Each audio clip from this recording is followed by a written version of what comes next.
How was the decision taken? What criteria was applied, and how did the process work?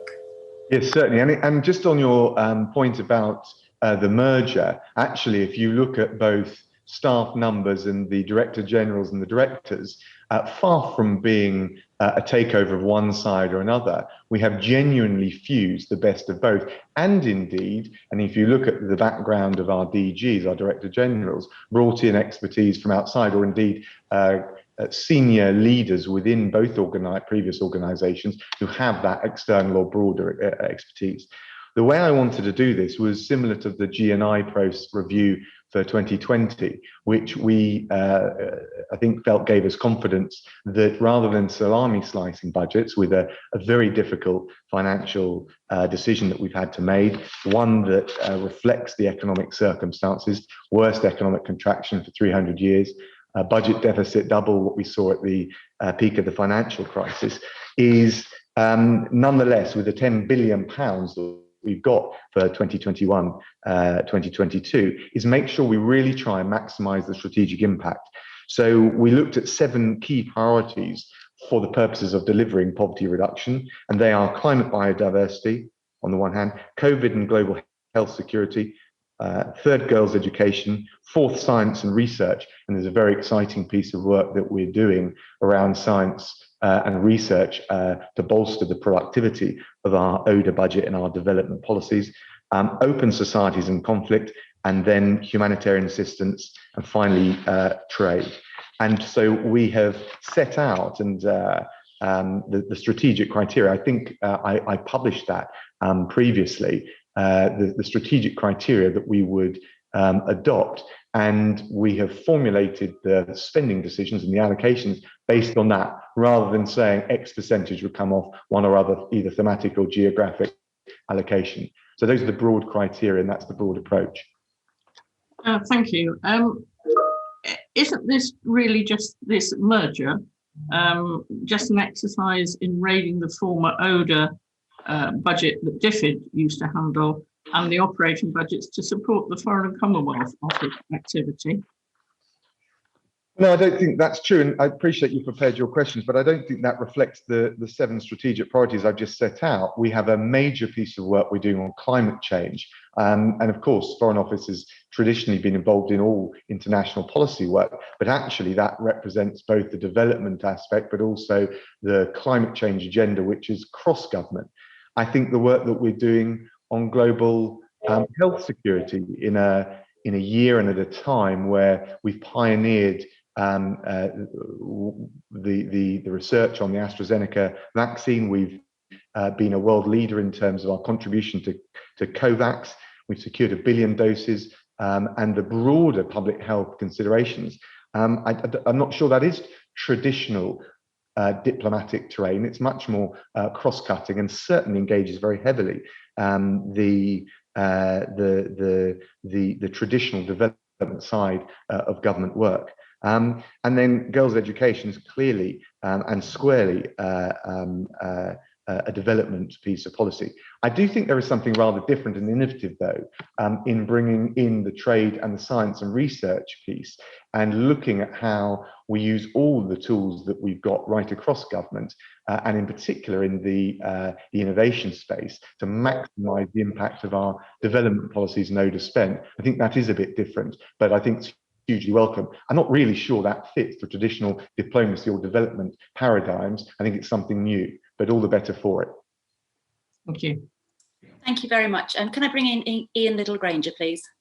Good morning, Foreign Secretary. First of all, can I just declare an interest? I'm chairman of the CPA UK branch.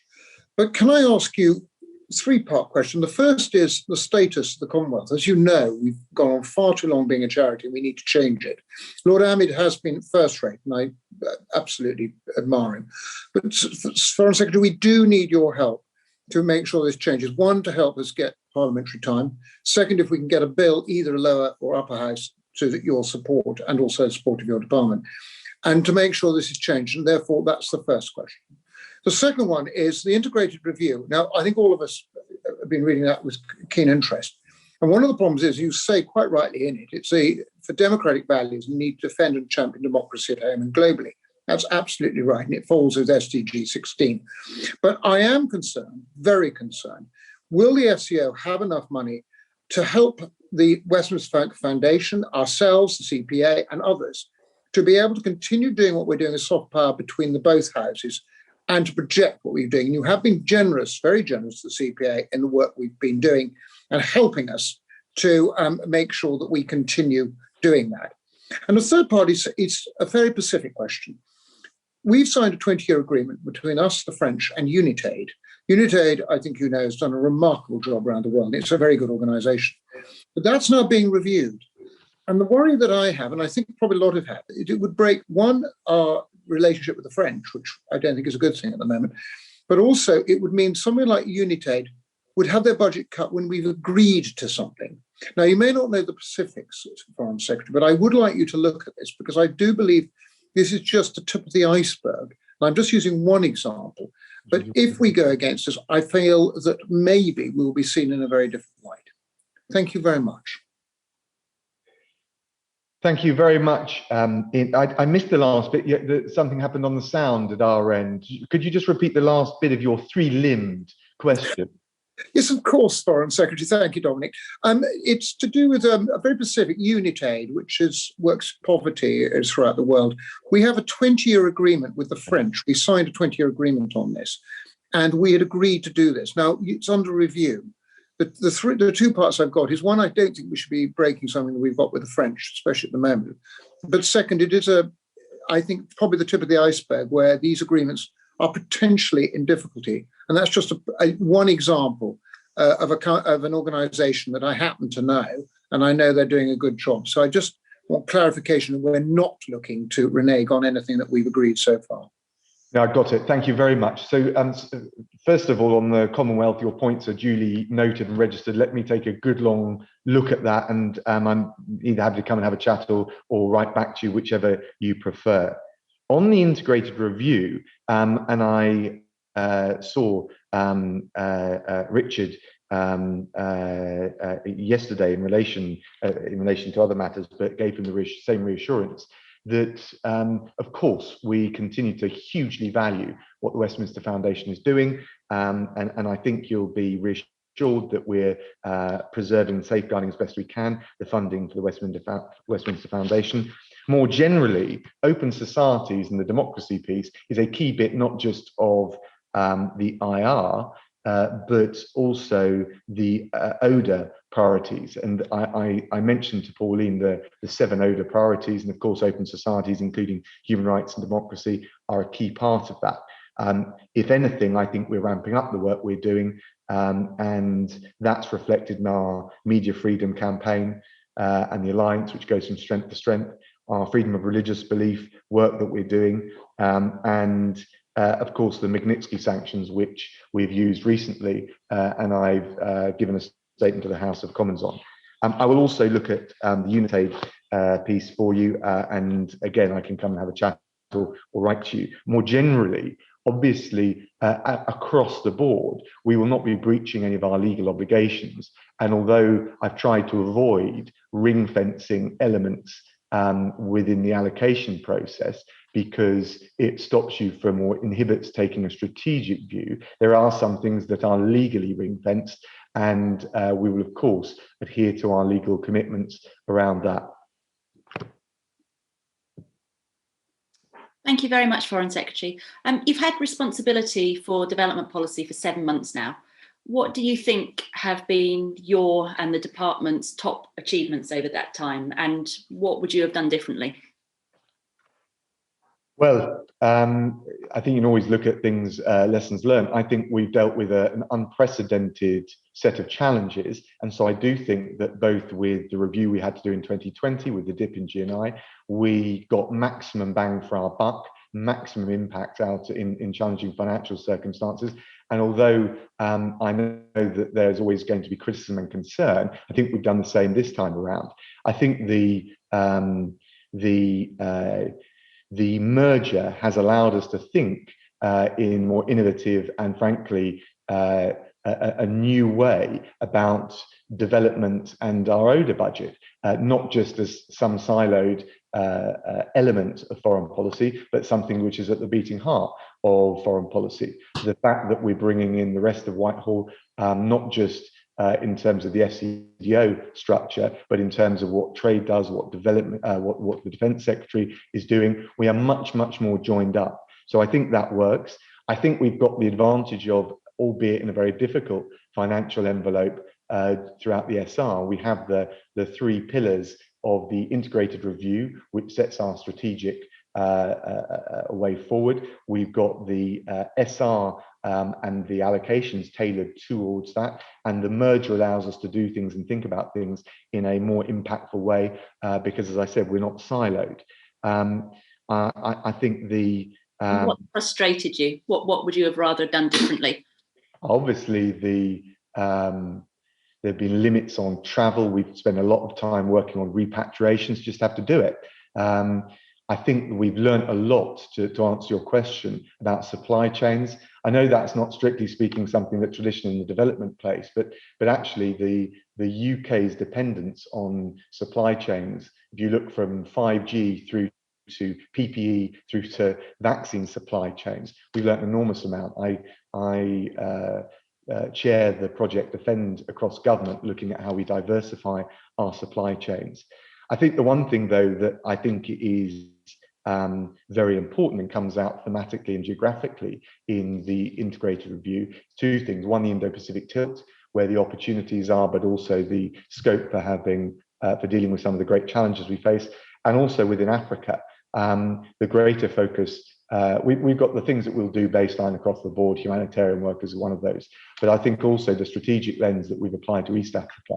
And I was out in Ethiopia, Sudan, Kenya, and looking at how, again, we integrate everything we're doing, from training the peacekeepers that are involved in the region, through to the girls' education program. I got the chance to go to some of the schools that are benefiting from that, and really thinking holistically about how we maximize our impact. I think East Africa is a really important area for us. I would like to spend, probably if we hadn't been so restrained, I'd have gone to Somalia already. That's one of the areas in Africa, probably in the traditional development and aid piece, where I am concerned about, but where I also see the opportunities to have an even greater impact, notwithstanding the challenges. Thank you. And when you were last before us, you were talking about implementing KPIs. What are your KPIs for the department, and what progress are you making against them?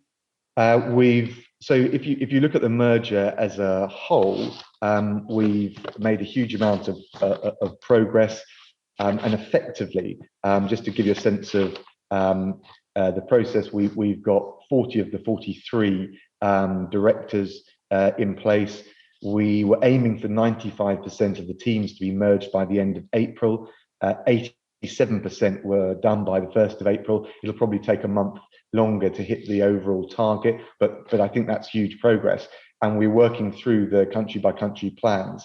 We have a KPI framework that isn't country by country agreed, because that will be done with the country plans, but is certainly at a strategic level has been agreed. And Kumar Ayos, the Director General Delivery, done a huge amount of work about in terms of not just having it set from on high, but fusing it and merging it with all of the work we're doing on the merger and the transformation of the teams. So I think we have now an organisation which is, I mean, I have to say, huge credit to the teams. They've been under a lot of pressure to do all of this in the COVID pandemic environment. But we have a department, I believe, which understands much more what its mission is, both at a strategic but also at a more granular level. Thank you. Could I bring in Sir Philip at this point? I'm assuming you've done a lot of the heavy lifting when it comes to the merger. What does remain to be done, and what's the timescale for completion? So as the Foreign Secretary said, we've put in place the leadership at the UK end, both at the DG level from the outset, and now all directors in, and we've pretty much completed the integration of teams both in the UK and overseas. There's longer term work around, for example, unifying our IT systems. We're now on single budgeting, but we needed to do some more work around bringing in place during the course of this financial year completely unified financial arrangements, and then there's also work we will complete this year around aligning terms and conditions of the two legacy departments as we look at our overall approach to our people. Thank you very much. Can I bring in Chris Law? Chris, you're on mute. You're doing my trick. My apologies. Good morning, Sir Philip. I wanted to ask you a couple of questions regarding the monitoring in SCDO. Can you tell me how the SCDO has monitored where cuts to UK aid has fallen so far? And have you been able to compile a sectoral and geographical breakdown of these changes?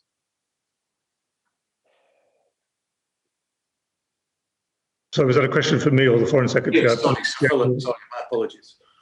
Madam Chair, can I interject at this stage, please?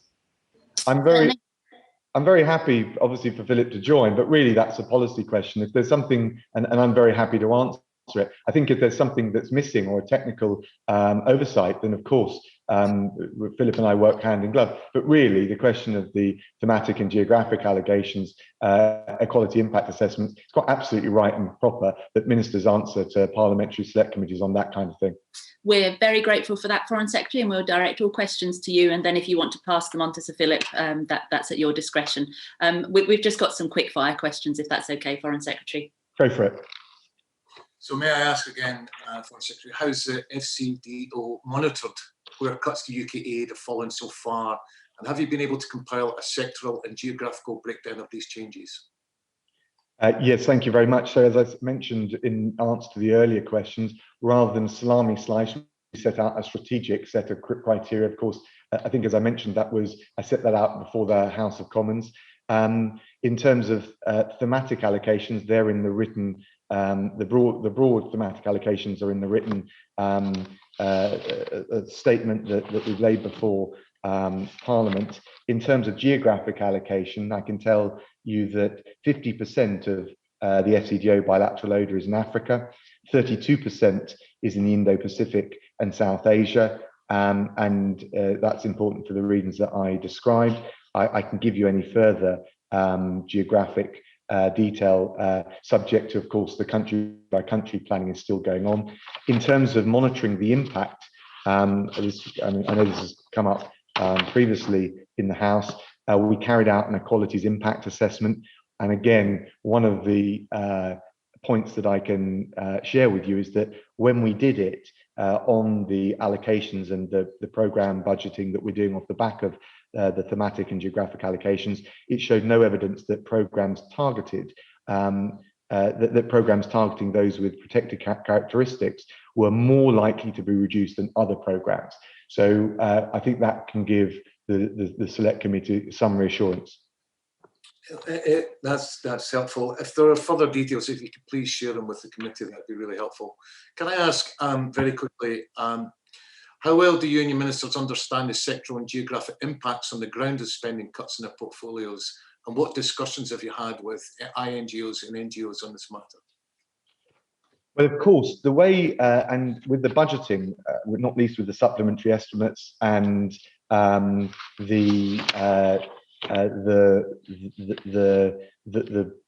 formulation of the detailed granular spending, it takes some time to bed through. So we monitor, and that's precisely because we monitor it very carefully. And since we announced on your point about engagement and consultation, which I think was the point, since we announced the move to 0.5% in November, we've engaged at ministerial level, at official level, with NGOs, with other partners in terms of delivery partners, parliamentarians. We hosted a roundtable for civil society in, I can't remember if it was November or December, and I think it was November, I'm being told. And so obviously, as we go through the process at thematic, geographic, and then country by country, we will take the feedback and listen to it very carefully. There's no getting around the fact that we've had to make some very difficult decisions. That's because of the economic and financial damage done by the pandemic. But I hope, again, giving you that overlay of the process and the points for engagement with our partners, and indeed consultation with international organisations and key allies in terms of governments, that we are very sensitive and mindful of the different views, and lots of them, of course, will be pushing in different directions. That's inevitable when you've got finite resources. No, I accept your point about financial restraints. However, didn't show any financial restraints when it came to defence spending, which exceeds NATO targets. But if we can just move on to the 2021 supplementary estimates, they show a large proportion of the in-year ODA cuts coming from reductions to capital investment in the CDC, which have been reduced from 1.1 billion to 650 million. I'd like to know what discussions took place with CDC to understand the impact on their portfolio, and is it because they've got fewer viable investment opportunities identified? And lastly, to that question, by cutting the aid by almost 50% to CDC, are we just pulling out the carpet from under the private sector in developing countries when right now they need the support investment most? So first of all, on the defence budget, I appreciate the point you made, although as I mentioned in my report, my comments to the chair, actually the development work we do is quite well integrated with the security work we do. In East Africa, you can see that with the training of peacekeepers. I've been out in Kenya and looked at what we do to help train peacekeepers on, for example, diffusing IEDs, right the way through to the cyber piece, not least given the amount of hostile state activity. In relation to CDC more generally, I mean, we value hugely what CDC does, and I've spoken to the director in relation to their role. If anything, I would like to look more at what further innovative instruments we can use, because they are the organisation that can operate often in the highest risk climate, but the greatest opportunity in development terms, precisely because they're fragile or conflict affected countries. So we have engaged very closely with them. I've spoken from at political level. Juliet Chua, my Director General on finance matters, and has engaged very closely. And Mozum Malik, who's the Director General who covers and leads on many of the development and ODA areas, is constantly plugged into CDC. And I genuinely see a very significant and hugely important role for CDC going forward. But I can't tell you that any element of the ODA apparatus has been immune from financial restraints, because we've obviously had to go to 0.5%. And just on that last point about the 0.5%, would you not agree that for many people who are watching this, the increase of 40 new Trident missiles on the back of the poorest in the world at their expense is a wasted amount of money at a time when the world is so critical just now with COVID and the struggles that many people are facing? No, I'm afraid I wouldn't.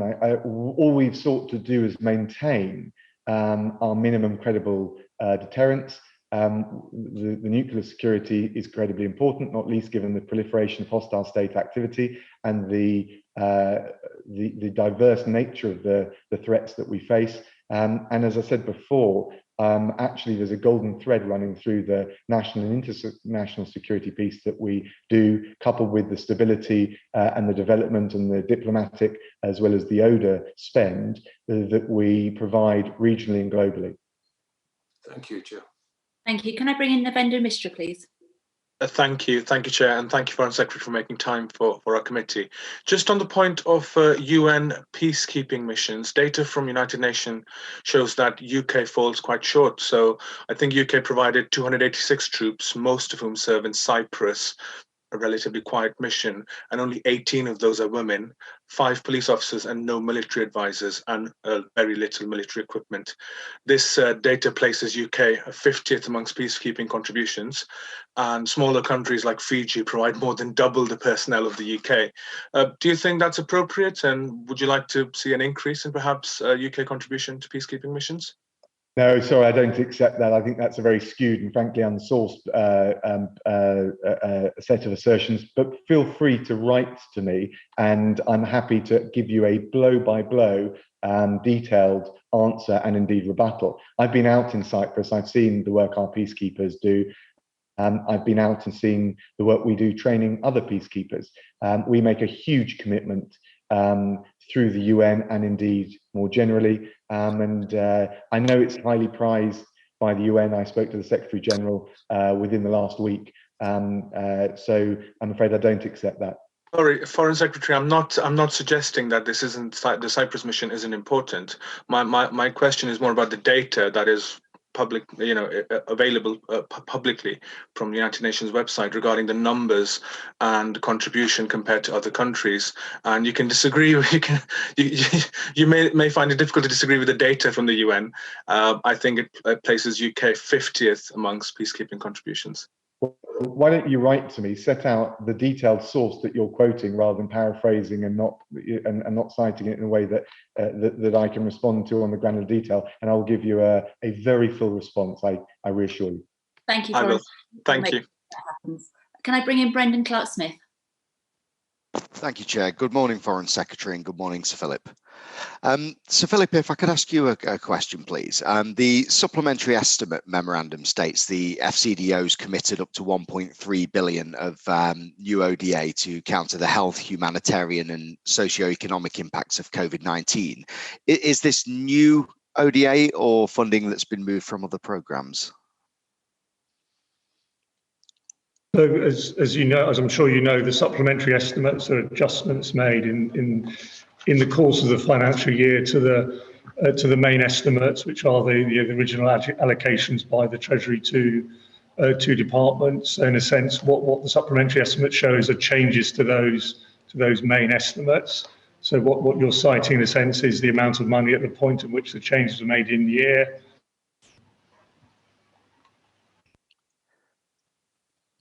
Okay, thank you, Sir Philip. So which programmes have had to be changed due to this? And I think you've heard the Foreign Secretary say in evidence both today and also in the previous appearance how information about programmes appears, and it will appear on DevTracker in due course. We set out, Foreign Secretary set out earlier in terms of the future, the allocations by theme. Okay, thank you. And following on from that then, how at the moment are we monitoring the impact of the pandemic on other global health challenges? I'm thinking, for example, things like malaria or HIV or routine vaccinations. Again, I think that's a question for me as Foreign Secretary, really.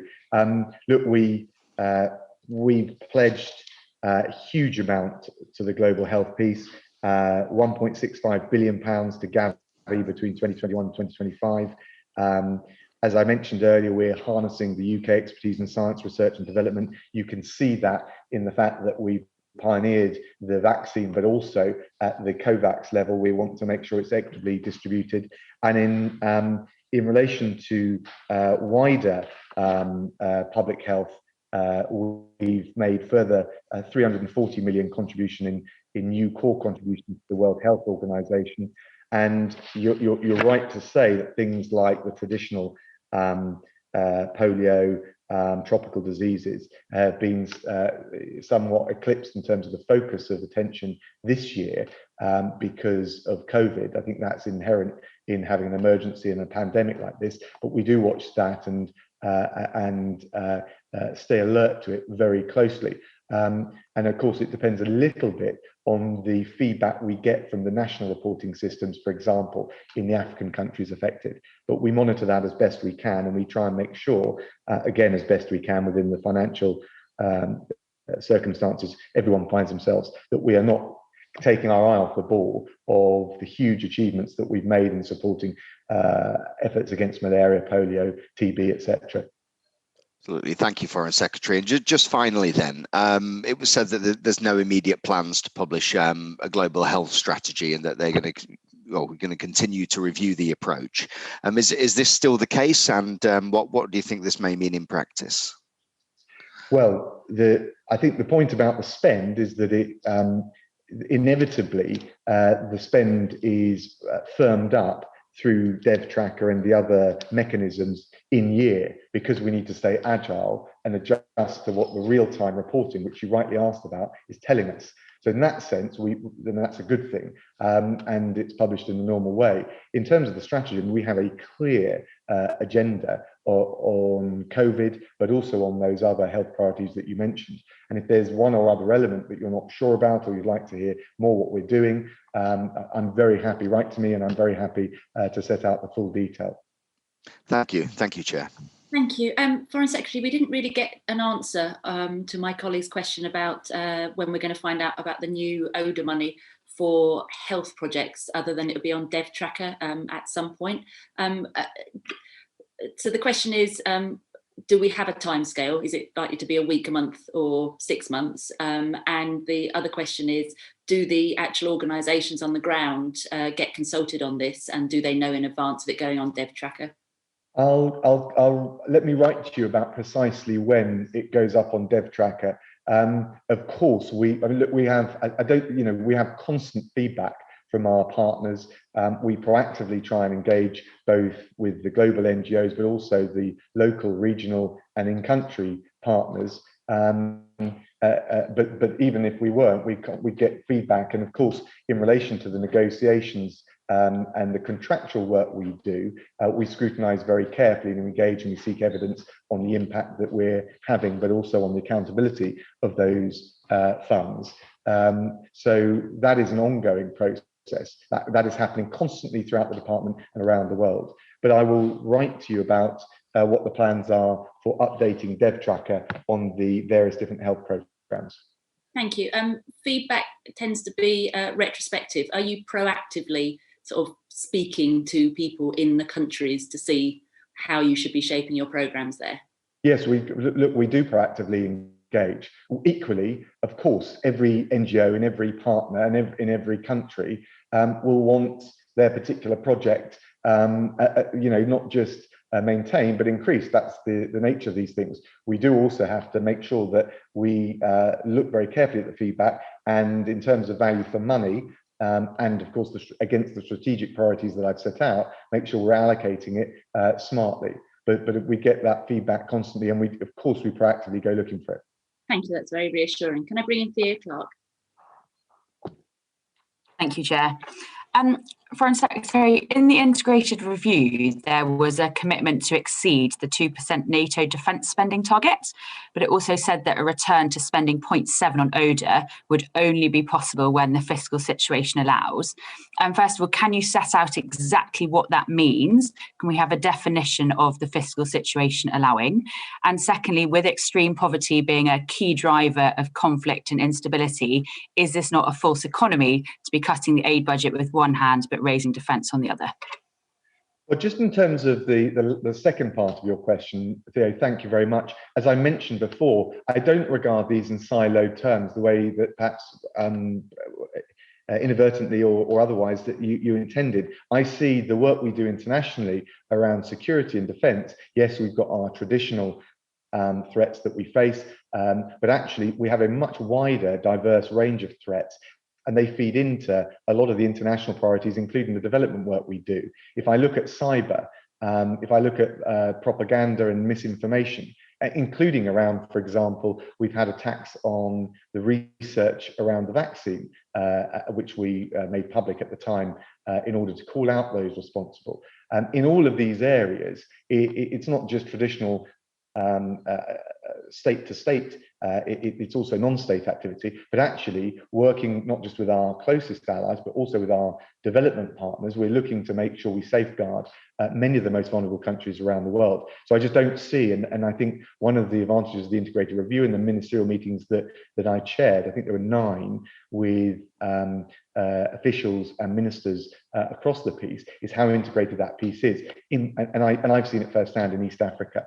On the question of return to 0.7, as I said, this was a decision we took in sorrow and with regret because of the fiscal condition that we found ourselves in. We intend to return to the 0.7 target when the fiscal situation allows.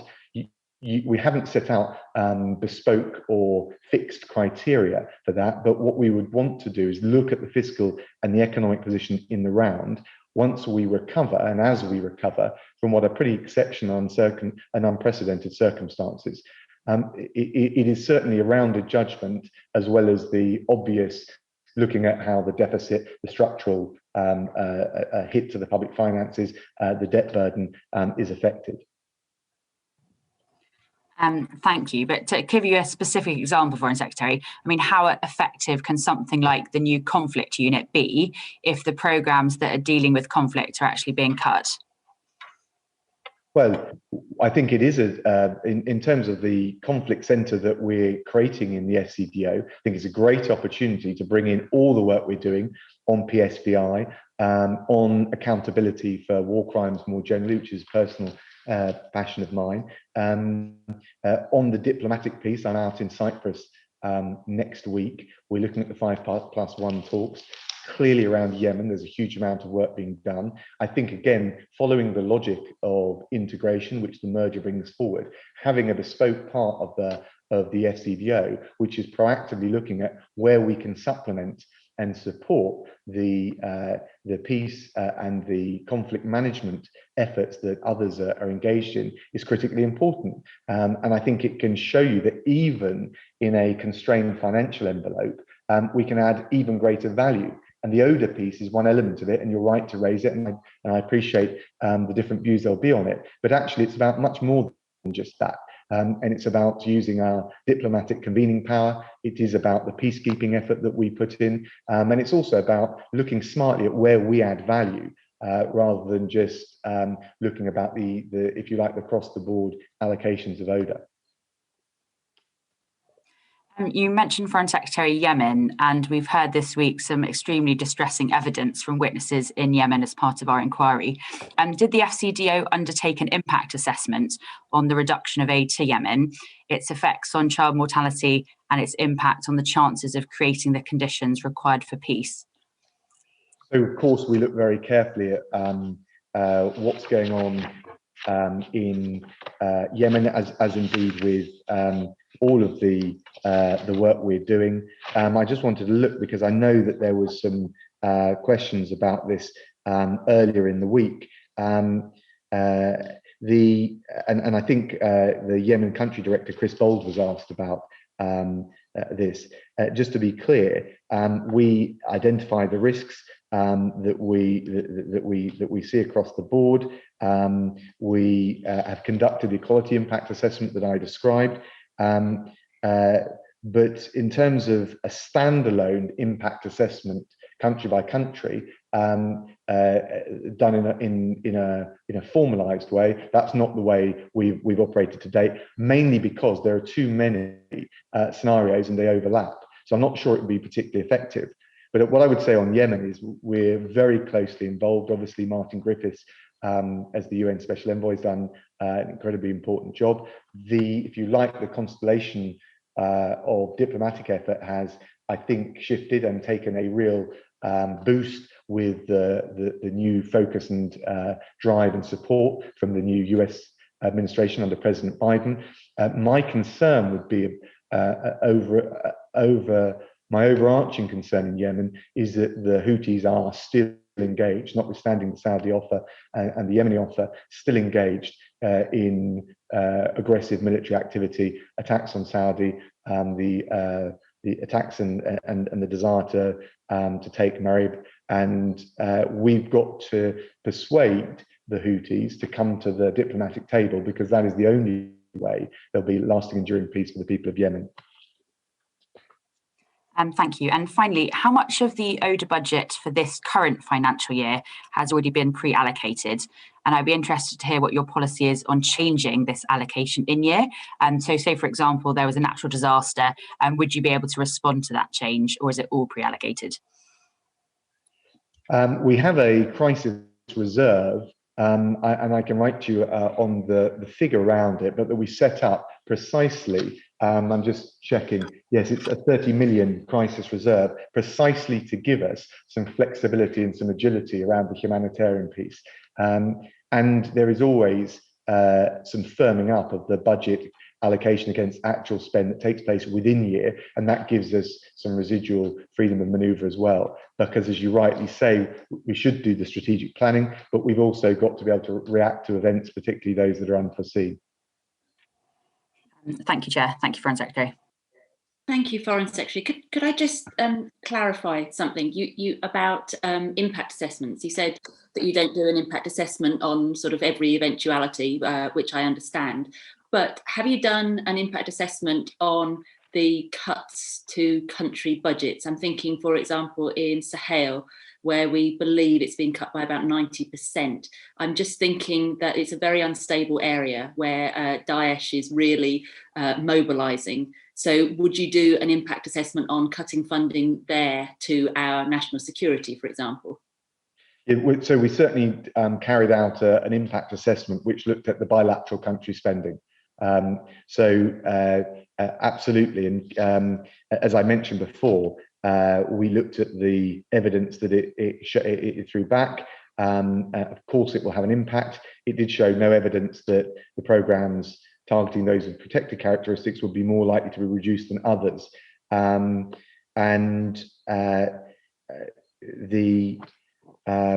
broadly, would an impact assessment consider the potential threat that might bring to this country in terms of security?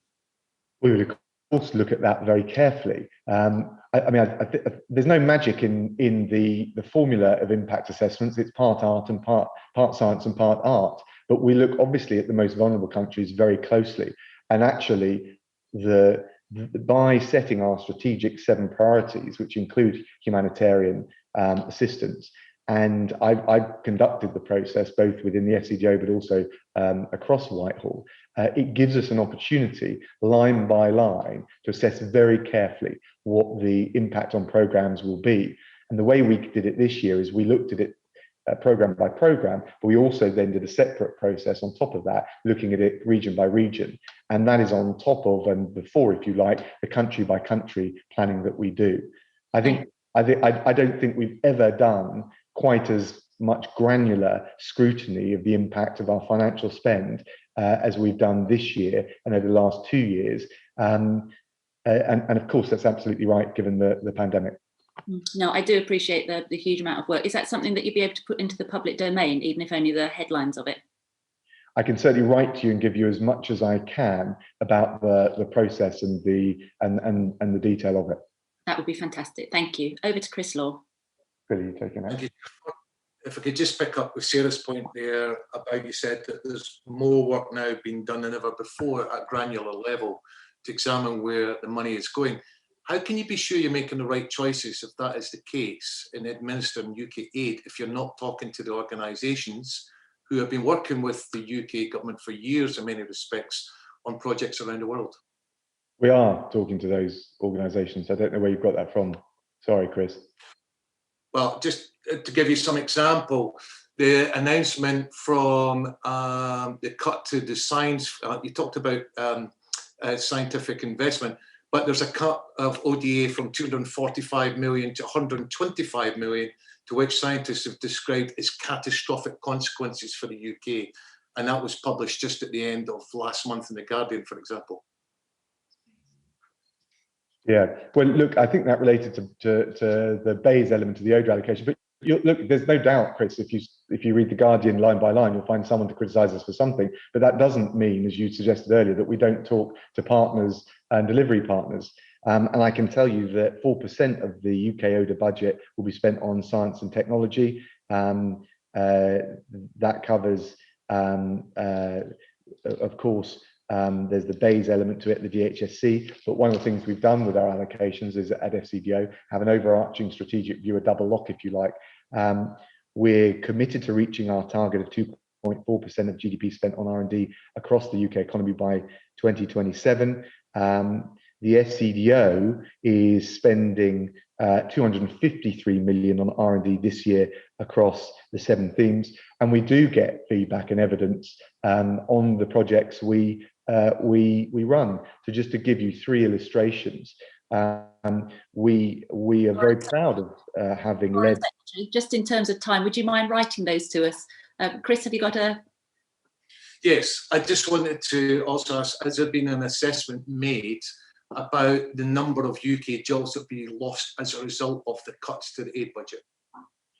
Well, look, of course, we look at the partners, in particular, the NGOs and the impact on them. But my job, and you'll know, Chris, the job of the ODA spend, the mandate for it is poverty reduction abroad.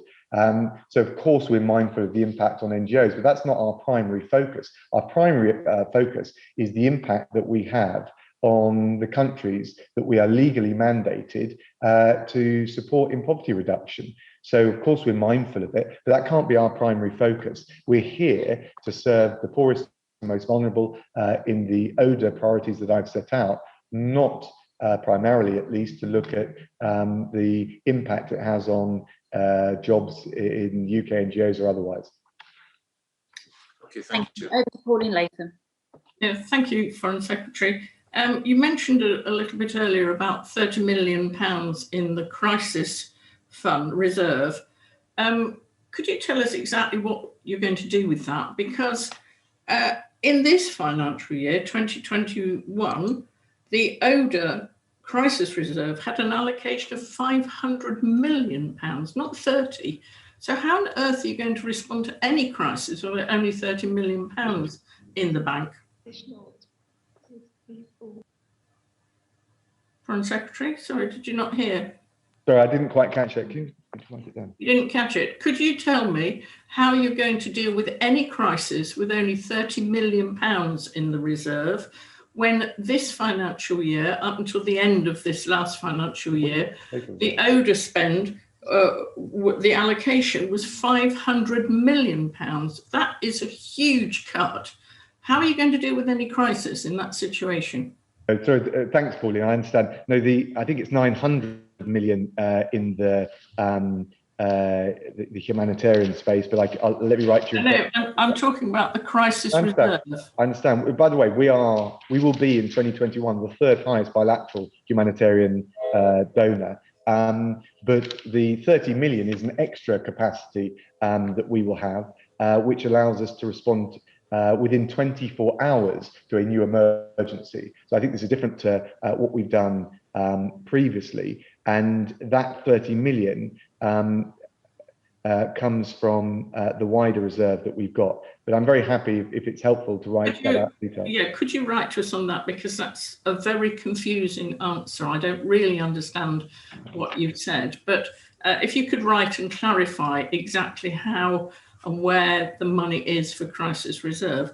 The other thing, I'm being texted by NGOs at the moment as we speak, and you have said that they've all been consulted, or lots of people have been consulted. They don't believe they have. And they said, as far as planning is concerned, and I'm quoting here, it's like planning for the future by chucking darts at a board while blindfolded. I'm afraid they don't seem to have the faith in your planning that you do. And also they say, our projects are being salami sliced month on month as extensions are given in lieu of a final decision, whilst KPIs remain the same. So you may feel as if you are consulting, but clearly they don't feel that you are. So maybe you could rectify that. And then I just want to ask, in your statement yesterday, you talked about East Africa.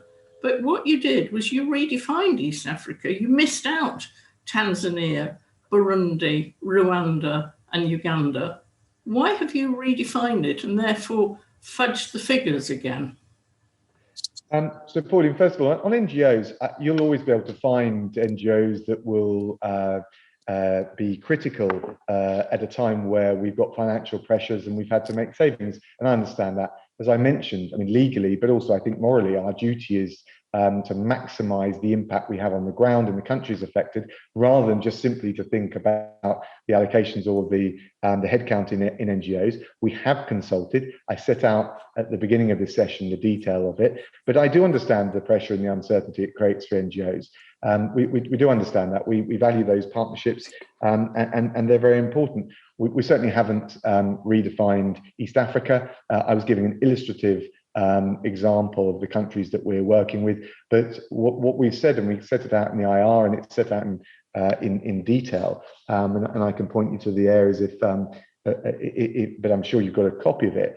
is that within the Africa strategy, if you like, you will see more of an emphasis on East Africa than perhaps previously. And that doesn't mean that we won't continue to work with partners and work on the humanitarian stuff that we're doing elsewhere. In fact, if you look at the Sahel, we've fairly recently introduced UK troops to help with the stabilization efforts in the Sahel. But I would say overall, we see that the value added from the UK and also our strategic interests, which are an important part of our development approach, are going to see a tidal shift in the direction of East Africa.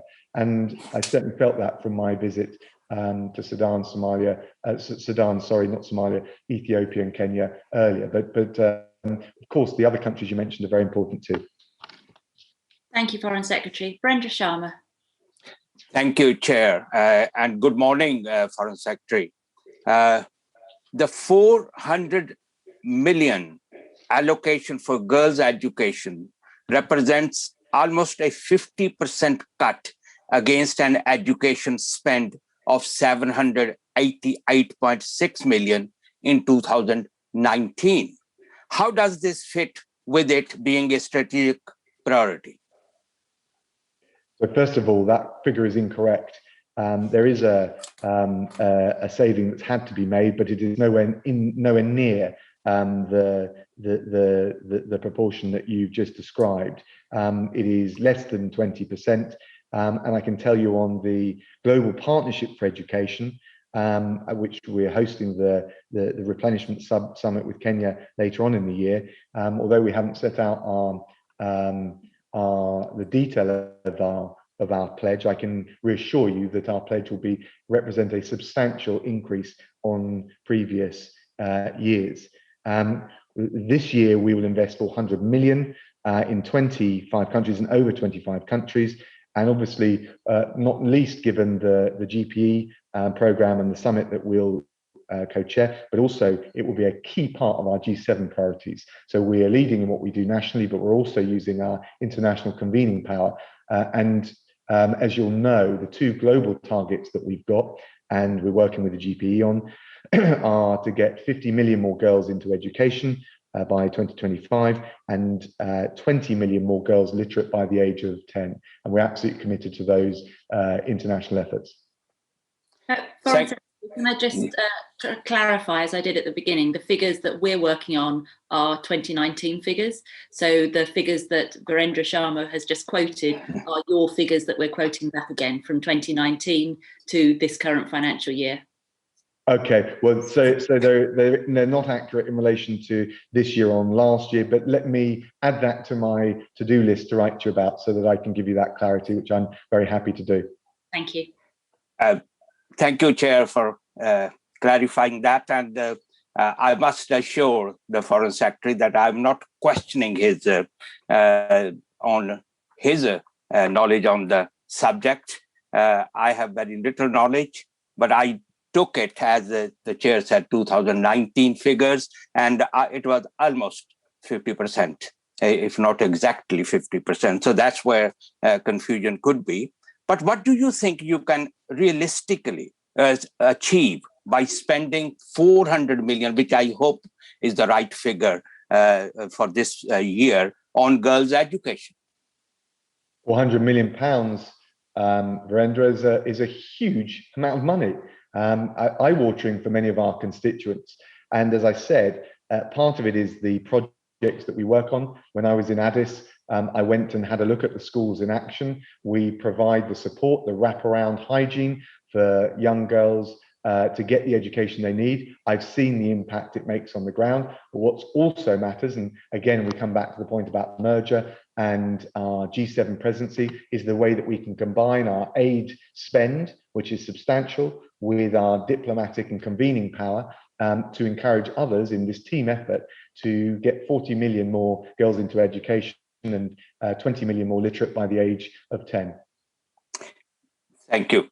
Is there a risk that cuts to sexual and reproductive healthy program will undermine the impact of spending on girls' education? What is the holistic approach? Well, I think it's a fair challenge. I don't think it will, but when we look at girls' education, for example, when I was at the school at Addis, it's very important, particularly for teenage girls, that sanitary facilities are in place, because we know one of the issues is that discourages girls from going to school around that time are things like that. I saw the facilities. It's obviously a sensitive issue, but it's something that we're very conscious of. The education piece is core, but the wraparound support for young girls and teenage girls in education is absolutely crucial as well. And we also know, I mean, there's no doubt that there has been, because of the pandemic, girls disproportionately, as children have been out of education, out of school, disproportionately as they go back, we are concerned about making sure that the girls go back and don't stay home. And so there was an extra tranche of money that we announced before these allocations, which is going to be focused on making sure that we get girls back into education as part of the dealing with the pandemic. Thank you. Theo Clark. Thank you, Chair. Foreign Secretary, you talk passionately about the important role of girls' education, and given the Prime Minister's commitment to this area, I'm pleased to hear that the FCDO is prioritising funding for the replenishment of the GPE. But can I ask what the financial commitment will be? I know that the GPE are asking for the UK to step up and donate 600 million.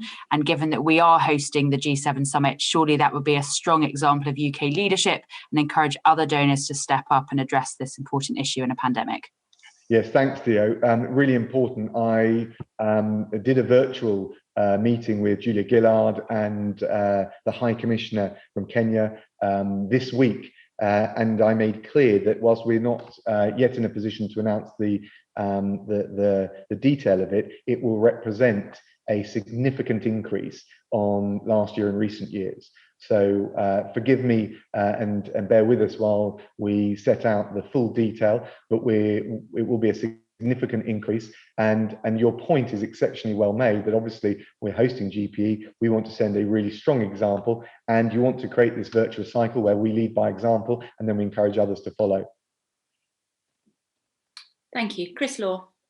Thank you, Chair. With the aid budget being drastically cut, how will the FCDO be able to fulfil its pledges relating to climate finance? Well, I think that's, again, that falls squarely within one of the 7 priorities that I mentioned. And I can tell you that this year on climate and biodiversity, we'll be spending £534 million. And that maintains our commitment to double UK international climate finance to £11.6 billion between 2021 and 2025. Bilaterally, just to give you a bit more of the granular breakdown, the SCDO will deliver £534 million of climate and biodiversity programming.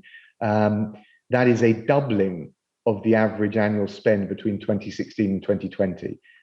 So I hope, again, that gives you reassurance. There's a lot more I could say about clean energy and nature. Thank you, Foreign Secretary. I guess I'm asking about specific countries. For example, Colombia is facing a great deforestation caused by inequality, fragile peace process, and ongoing cartels, drug cartels. So I wanted to ask, will there be cuts, for example, in Colombia where it needs our help most? Well, as I mentioned, Chris, at the start, those are the headlines that I've given you, and we're still working through the country-by-country plans. But what's going on in Colombia is incredibly important, and South America and Latin America is an important region for us. And I'm hoping to visit both Colombia and Brazil relatively soon. It's all, as you probably appreciate, particularly Brazil, it's all obviously COVID dependent. But I'm very mindful, and of course, as we do the country plans, we work very closely at the granular detail, including the factors that you, I think, quite rightly mentioned. Thank you. Thank you, Foreign Secretary. Only 0.08% of current ODA spend goes to LGBT projects. Under COVID, the persecution of the LGBT community around the world's got even more acute. Are you ring-fencing money specifically for those sorts of projects? Well, as I mentioned, the Open Societies piece is one of the 7 core priorities. It fits under the Open Societies and Conflict Resolution category. There's £419 million going into that category of funding. I'm looking at it very carefully. You will know, Madam Chair, that it's not just the LGBT piece, is not just an ODA piece, it's a wider foreign policy piece. And we recently imposed Magnitsky sanctions in relation to the persecution of LGBT minorities in Chechnya. So that's something I care passionately about. I'll look at, again, at the LGBT breakdown within the open society spend, and I'll keep that very closely in mind. But I hope with the action that we've taken and the commitments that we've made, you'll see that we do take it very seriously. What I try to do is keep the human rights bucket, if you like, as one coherent, overarching strategic whole. But that doesn't mean that whether it's media freedom and journalists who've come under huge pressure from Myanmar to Belarus, right the way through to LGBT, that there aren't salient issues around each different sector of the human rights piece. Thank you. Good to hear. Virendra Sharma. Thank you. Foreign Secretary, if there is less ODA this year than last, and you have signaled an increase in FCDO's bilateral ODA spend in Africa, including a major shift to East Africa, which countries will receive less ODA in 2021? Well, as I mentioned, we're still doing the country by country plans. I don't think it's realistic to think that any country will be entirely immune from the savings we've had to make. I want to be honest about it. What I've tried to give you is the strategic criteria. And as I mentioned, I think in response to a number of questions, we're still doing the country plans and the country by country allocations that follow from the thematic and regional allocations that I've set out. Thank you very much for that. And I'm sure we will get the list later on or in the near future about actually details who getting and who's out of the receiving end. You said in your written ministerial statement shows a significant drop in allocations for countries not in Africa or the Indo-Pacific. What does this mean for Ukraine, a country with an ongoing conflict on the brink of full-blown war, with ongoing humanitarian suffering? Well, thank you very much. So obviously, we're very concerned about the situation in Ukraine. We're supporting the humanitarian early recovery activities in conflict-affected eastern Ukraine. There's a £40 million CSSF portfolio, and that particularly covers the malign influence and disinformation from Russia. There's a whole broader range of support we provide, right the way through from the ODA spend to the Operation Orbital training for Ukrainian troops. We have also provided imposed sanctions in relation to the Russian government's activities. And I can tell you, I've spoken to the foreign minister recently, and I was out in NATO last week talking to all of our NATO partners, but also the Quad. In fact, it was a quint of the UK, the US, France, Germany, and Italy, to make sure that we're providing as much support, given the whole range of challenges that Ukraine faces at the moment. Why are you planning to spend anything in China? Yes, well, as I think you will have seen, we've cut the ODA spend in China by 95%. There's 900,000 left, and that will go towards the human rights and open societies programs. I assume, Mr. Sharma, you wouldn't want us to cut those at this time, given the pressures and the challenges in Xinjiang and Hong Kong. Thank you very much. I'm sure there will be more questions coming up later. Thank you very much. Thank you. Thank you. Could I bring in Theo Clark again, please? Thank you, Chair. Foreign Secretary, by aligning UK aid with trade, is the integrated review prioritising the economic agenda of global Britain over alleviating poverty in the world's poorest countries? Oh no, I'm sorry, I just got to disagree with you on that one. ODA is critically important, but working with our ODA partners, particularly in some of the poorest countries, and again, the CDC role in this is critical, trying to support them to achieve self-sustaining and independent economic development is absolutely one of our core aims, and the trade piece is critically important to that. So I think one of the integration pieces, not just the merger of the SCDO, but the work I'm doing with Liz Truss at DIT is absolutely essential to this. So again, I just don't see this in the siloed terms that some might suggest. I see it as absolutely integral. If we can encourage countries to trade their way with some ODA support to middle-income country status and then get the sort of velocity to further development, I think that's a hugely important thing. And of course, when you talk to developing countries, and I know you've got huge experience, that's what they want. So I think it's important to do it in its own right, but also because that's the desire of many of our the developing countries and partners with which we work. So just based on that answer then, does that mean that programmes that are focusing on trade and economic development will be protected from cuts? And you mentioned you recently visited Kenya. I myself did in my trade envoy role a few weeks ago, and I saw firsthand the very excellent aid for trade programming, such as Trademark East Africa, which is doing exactly what you described to help British businesses to export their goods, and it creates more jobs locally to tackle poverty. So does that mean that these programmes will be protected going forward? You're absolutely right, and Kenya is a great example of it. So first of all, the trade and economic development bit of ODA has not been immune from the savings that we've had to make. There's significant savings there, but we certainly want to support the other ODA elements that either deal with the programs that you've described, Theo, or help build up capacity. The other program that I'm very fond of and I always think of is the She Trade program, which builds on the support to 3,400 women-owned businesses in Commonwealth countries, which helps them to prosper from the trade agreements that we're doing with their government. So again, that's another good example of the combination and the overlap.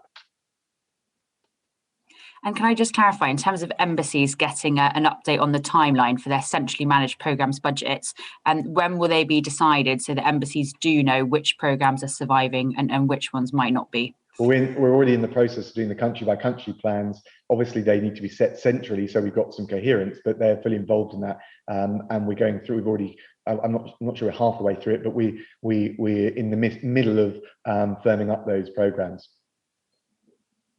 And thank you, Chair. Thank you. Foreign Secretary, any indication of timescale of when they will be firm and published? As soon as I can practically deliver it. I want to do it right, not quick. We've talked about how we will publish the data of it. There is we'll follow the well-worn process, the international development spending process. But I don't want to rush it, not least because I want to give posts the ability, frankly, to push back.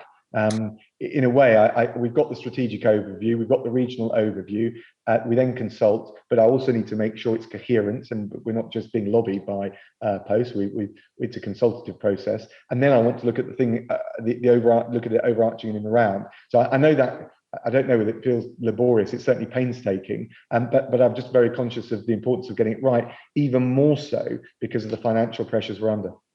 I understand all of that. I'm very conscious that the poor are getting poorer and humanitarian disasters are getting worse, and we're not doing the amazing work that this country has always done and is well known for. On that point, sorry, I just don't agree, Madam Chair. I know that we've had to take a significant chunk out, but we're still spending £10 billion. We are still one of the leading Foreign Secretary, third largest ODA donor in the G7. Foreign Secretary, I'll carry on speaking. In Syria, for 22 days, our leading aid organisations have funding because ministers haven't signed it off. So the reality is, whilst it's fabulous, and I am incredibly grateful and incredibly proud of this country's history and current status of providing for development, at the moment, people are going hungry because we're not signing off checks. So sorry, I don't accept that. I don't accept your headline view that we are not still maintaining our proud legacy and tradition of being generous by global standards, and no one is going hungry because we haven't signed checks. That's just not true. But of course, as everyone would expect, both from the point of view of taxpayers, oversight of taxpayers' money, but also to maximise the impact, we have to have a proper process. We're going through it just as fast as we can. But I'm afraid I respect, Madam Chair, your points and your strength of feeling on it. But I'm afraid I don't agree with the characterisation that you just put on it. Okay, all I can say is I've heard that firsthand from country directors of some of the big NGOs, and I don't think they have any basis for making that up. What I do think is they're very scared at the moment because they believe if they put this information into the public domain, then their situation with FCDO might get worse. And I think that's an awful, awful relationship that we're into at the moment. So when will we actually see the development strategy, which we thought we were going to get last year? So first of all, on your first point, I mean, you can give me anonymous sources that you've got, given your wide network, and I appreciate they're the people you talk to, and I know how seriously you take it. Our relationship overall with the NGO community, of course, is put under some pressure by the savings that we've got to make. But frankly, we've got an excellent relationship. We really value our partners. We know this is difficult for them. As I've mentioned before, legally, but I think morally, our overarching duty is poverty reduction in the countries to which they're operating. But I'm not blithe or unconscious of and insensitive to the impacts it have on NGOs and their staff. And we want to get those and in a way, that's why we're taking the time and the care to get these right. In terms of the timing of the development strategy, obviously we wanted to get the IR strategy, but we're working up the various different limbs and strands to it. I can't give you a firm time frame, but perhaps in my letter back to you, I'll try and give you a broad range for when we want to publish it. But what I can tell you is we will publish that development strategy. Thank you. And the committee is actually very keen to help and support you with the development of that. So if there is any way that we can be involved, because as you say, we're all on this committee because we do really care about this. And I would like to reiterate, we are very proud of what the UK does do and what your department does do. You've got some great, great people working with you. Can I bring in Brendan Clark, please? Thank you, Chair. Foreign Secretary, just wanted to get back to the issue of managing the spending target. And just wondering really about the implications of the current economic volatility that there is in terms of FCDO's ability to manage the new target. And what have been the challenges that have been associated with managing such a sort of a big task in spending? And how are we ensuring that we're still getting value for money? Thanks, Brendan. Look, there's no doubt about it. It's a tough old challenge, and that is partly because it's a significant sum of money, partly because it is a time of a pandemic, and just logistically, we don't have the same face-to-face contact with some of our partners, who many of whom are digitally well equipped, but not all of them will be, and so it has been quite painstaking. It has been quite difficult. It's also quite fluid. I mean, that's why we have the supplementary estimates, and that's why there is a structural mechanism for looking at how the spend plays out in practice as it's delivered. On the other hand, I think we're used to it. We had to do the GNI review in 2020. I think whilst, of course, we ended up having to make, or we ended up making savings of £1 billion, we also, again, had a strategic approach. I think we learned a lot from that. There are always lessons to be learned. We'll learn from this process. But I certainly think that we've sharpened our cutting edge in terms of governance and process. And what really matters to us is not that it's sort of bureaucratically elegant, but that it delivers the best we possibly can for the 7 strategic priorities which will reduce poverty.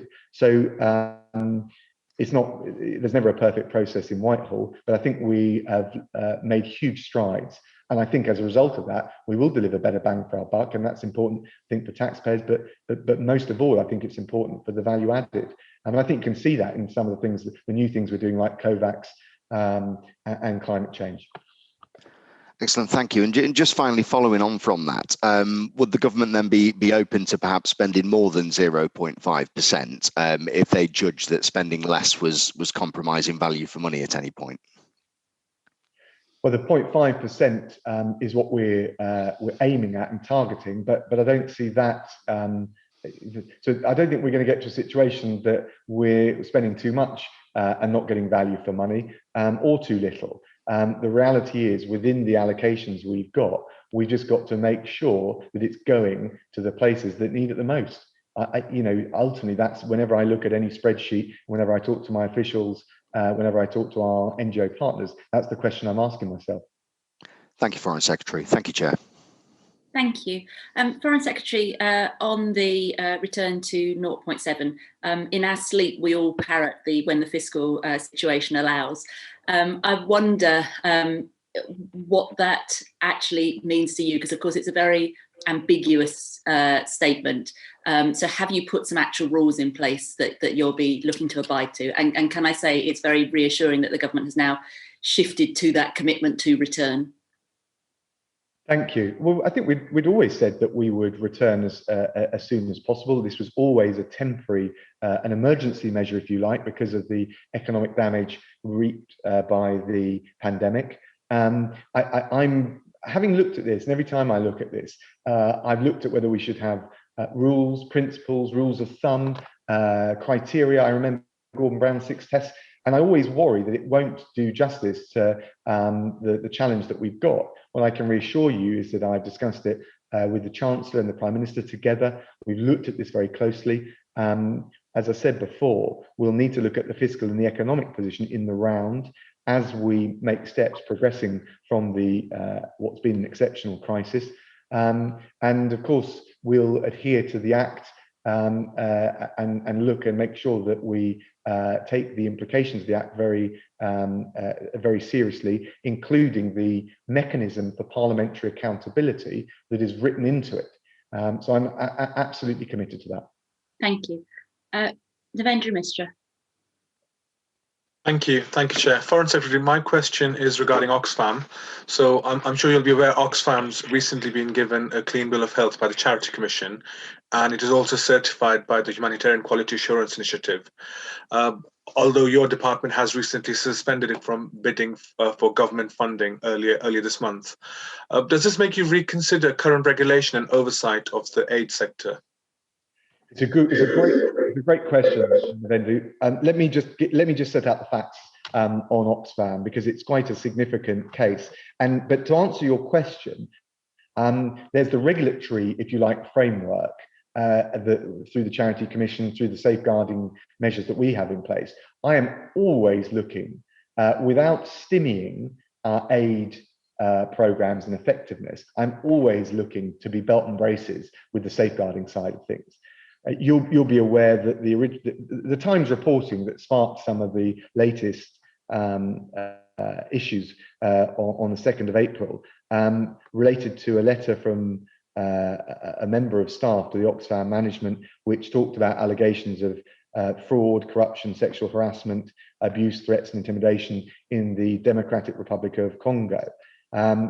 And we had, as you'll know, we've gone back to signing off on allowing Oxfam to bid again for HMG funds. But at the time that ministers did that, we'd had the reassurance from the Charity Commission that they weren't concerned about any ongoing issues, so any pending cases, as well as having the reassurance about the original issue and set of issues that were being addressed. And so ministers didn't have full information about the details of the ongoing cases.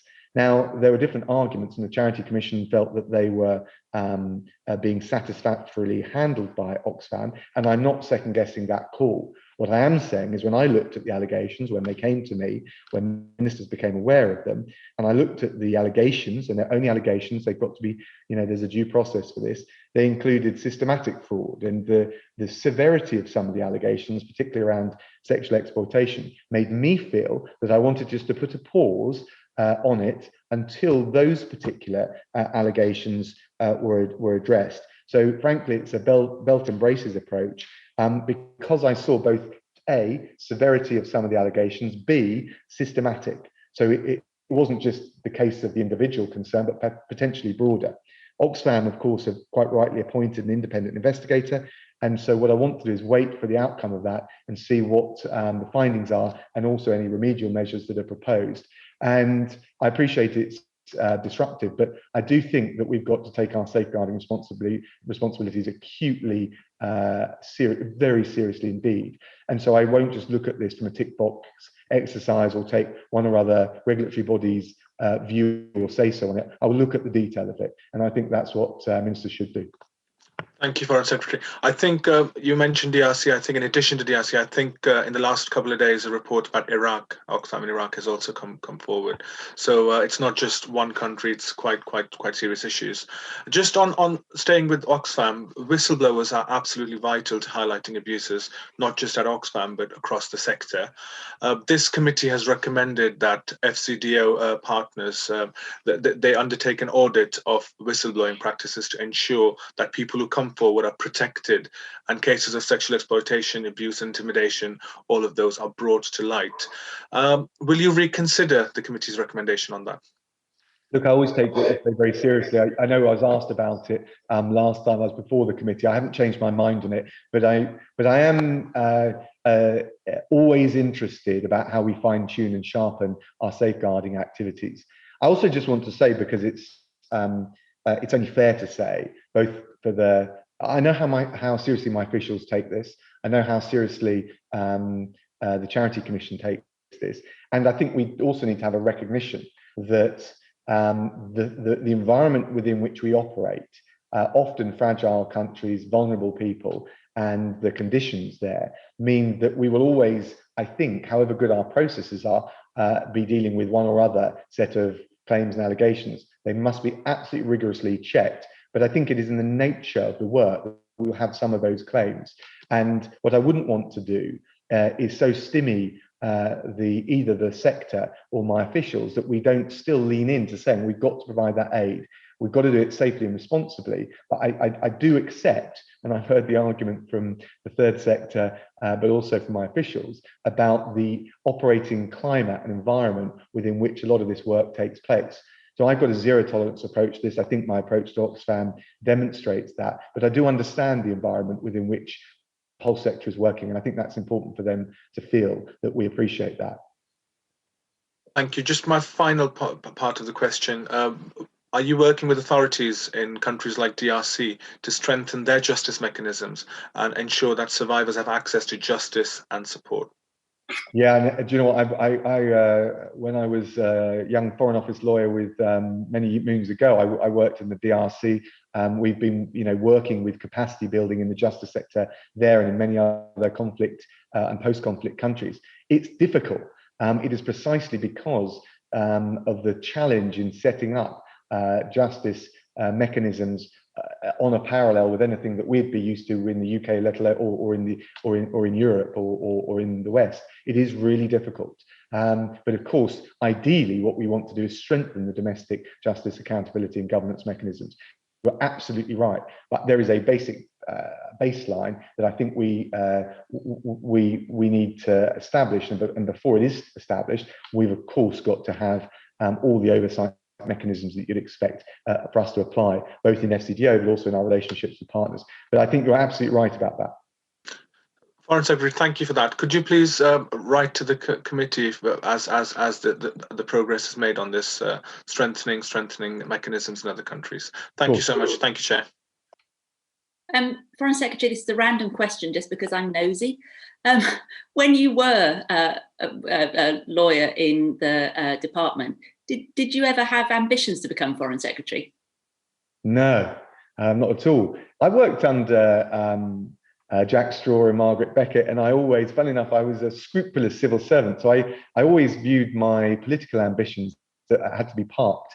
Now, I think I thought the strictures were far greater than they were, but I was, I think at that stage, much more compelled by the vocation of foreign affairs and the good we all committed to doing in the world, rather than thinking about domestic party politics, if I'm honest.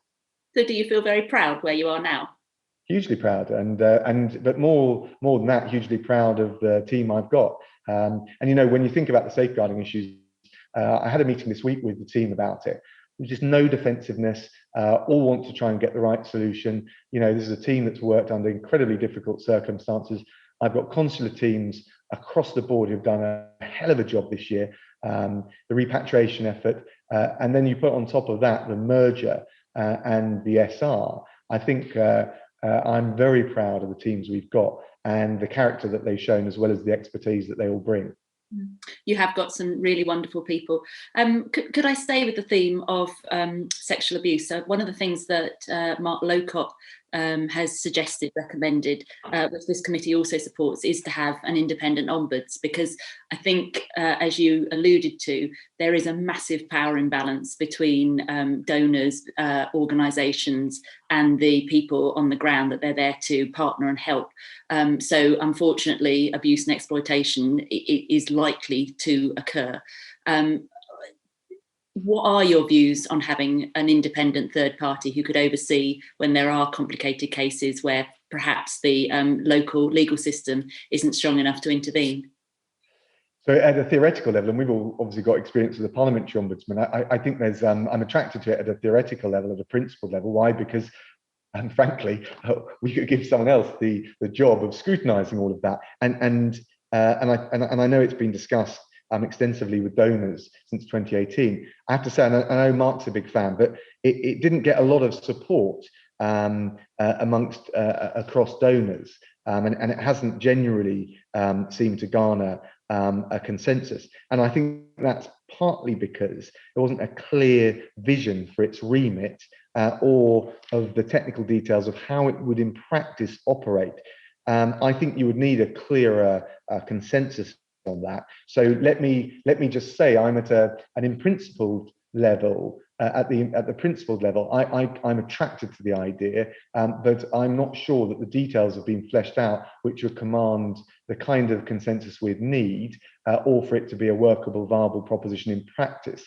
So I'm sorry if that sounds, I always try not to sit on the fence, but I have looked at this and I've asked the question, given the challenge we've got in monitoring so many programs where there is always a slew of claims coming in that we've got to look at from a safeguarding point of view. So I'm happy to keep it under consideration. Good, appreciated. As you'll be aware, the selection process for the UN Secretary General will be commencing in May. Will the UK make its support conditional on the candidate's ability to demonstrate how they'll tackle sexual exploitation and abuse in the UN system? Whether it's conditional, I wouldn't say, but certainly that's absolutely a pivotal part of any candidacy. Absolutely. Sort of going on from that, a recent investigation found that the Global Fund's government's policy on sexual exploitation and abuse was inadequate, and at least 3 UN agencies were implicated in sexual exploitation and abuse during the Ebola response in the DRC that Navendra's indicated. So will the FCDO keep its commitment not to fund any multilateral organisation whose safeguarding procedures are considered to be inadequate? Yeah, I mean, quite what the level of inadequacy would be, and quite, you know, but absolutely. Look, I hope I've shown you, Madam Chair, in the way we've approached Oxfam. I want to be belt and braces about this. I want us to have a zero tolerance approach, and fundamentally, I just want all of those partners. I mean, the UN, the voluntary sector, for their own sake, not from a sort of point of view of being a critical donor. I want for their own sake to get this right. And so my view that the lawyer in me always wants the checks and balances in place to try and achieve that. So of course, my instinct, I mean, I think I've shown through Oxfam what my instincts are. Of course, it's always ultimately a judgment call, as we've seen with Oxfam itself, you know, and different people take different views on it. And indeed, the Charity Commission gave it a green light, and we relied on that, which is why you've got to ultimately be willing to look at it, take what is inevitably a judgment call, and then be accountable to Parliament and to committees like yours for that judgment call. I mean, one of the things that keeps on frustrating us is the UN officials using immunity, or the implied immunity, to get away from any sort of investigation or disciplinary. So I think if the UK could take sort of quite a strong line, for example, withholding funds, that might make the organisation wake up a little bit to its responsibilities. Absolutely, and of course, any organisation or state indeed, can waive immunity. So I don't see why it's a manacle rather than a protection. Thank you. Back to Chris Law. Thank you, Chair. What decisions, Foreign Secretary, have you made about the UK's planned ODA spend in Afghanistan this financial year? So you'll appreciate, Chris, that it's quite fluid in Afghanistan because of the US announcement. I was out in NATO last week discussing it with both the US Defense Secretary as well as Secretary of State Blinken and our NATO allies. We will continue our support. There's a £145 million next year. You'll know since 2001 we've provided £3 billion in development. But of course, and actually just on the country allocation, I know we haven't published them, but I think this is important. We've protected as much as possible the Afghanistan budget.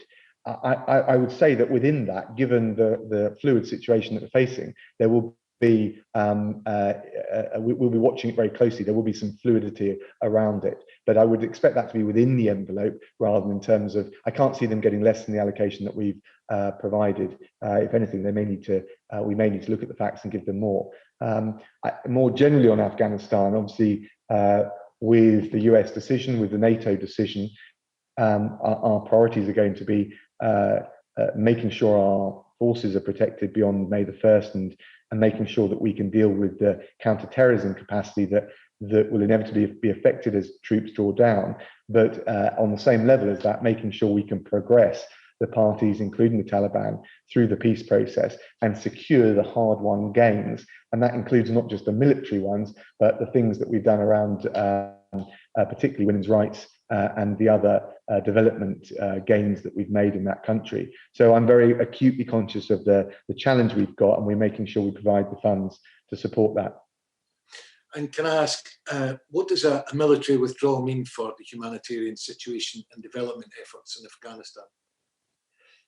Well, look, we've got to try and use what levers we have with the government, with the Taliban, and one of those will be around the sanctions piece and make sure that that any easing up of the existing sanctions is predicated, I would say, on the basic tenets of human rights and the programs that we've been working on so hard to provide not just a stable Afghanistan, but a more inclusive one, including around women's rights. So those are the levers we've got, but there's no doubt that the removal of troops will have an impact on some of that work, and we've got to try and work with our partners because it's a US decision and a NATO decision to try and bank the gains. And with the truth is there'll only be peace in Afghanistan through a political process ultimately, and bed into that peace process as it makes progress and as and when it makes progress, those key elements that are part of our programme, particularly on women's rights.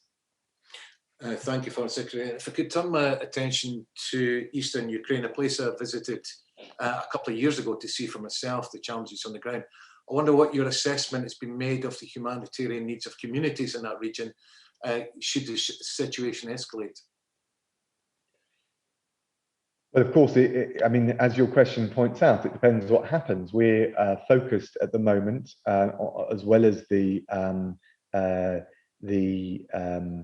CSSF funding that we provide. We're focused on giving as much reassurance to the Ukrainians as we possibly can, right across the piece, from the kind of work you're talking about through to the training, Operation Orbital, the training of the Ukrainian forces.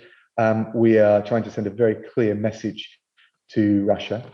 We're also trying to avoid an escalation of tensions, or indeed Russia being allowed or given the pretext, as unjustifiable as it may be, to make their incursion back in and further into Ukraine a self-fulfilling prophecy.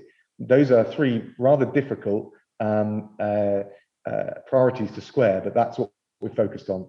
And I think, in fairness, and again, having just got back from NATO last week, I think that is the priority for NATO partners and indeed others beyond NATO. And I welcome earlier the safeguarding you suggested of financial support to tackling disinformation in Ukraine, which we know has been an enormous issue. And I just want to know, is there scope for increasing current levels of support to humanitarian programmes in Eastern Ukraine, particularly under the current climate? We'll certainly keep it under constant review. You know, that's why we've got the crisis reserve. But more generally, of course, we've got we're watching very vigilantly what's the situation on the ground. Thank you, Foreign Secretary. That's been really helpful. So Philip, I feel like you've been left out a lot of this, so I've got a few specific questions for you, if I may. So Philip, how much did you spend on each thematic area that you identify in the written ministerial statement last financial year? So the money isn't broken down that way, and I'm at risk of repeating myself. Obviously, there's the material in the supplementary estimates. There's what the Foreign Secretary said, both to the committee around the 2020 GNI exercise, and then there's what we've said today about the future and how the money will appear in public going forwards. Thank you. And could you tell us a little bit in some detail what the term financial transactions means, programs with cross-cutting themes, and ALBs, international subscriptions, and other fixed costs are? So taking those in turn, the financial transactions are things which, for example, the money that the FCDO provides to CDC, which are, if you like, investments, and therefore are a liability rather than a grant. And it's a technical term of financial transaction, the way it's accounted for under the government rules. ALBs are arm-length bodies, so there's a broad range of those the department has, ranging from the British Council through to things like the Commonwealth Scholarships Commission, and some of the money that they are provided by the department is ODA. International subscriptions will be things like our contributions to the UN and other international organisations.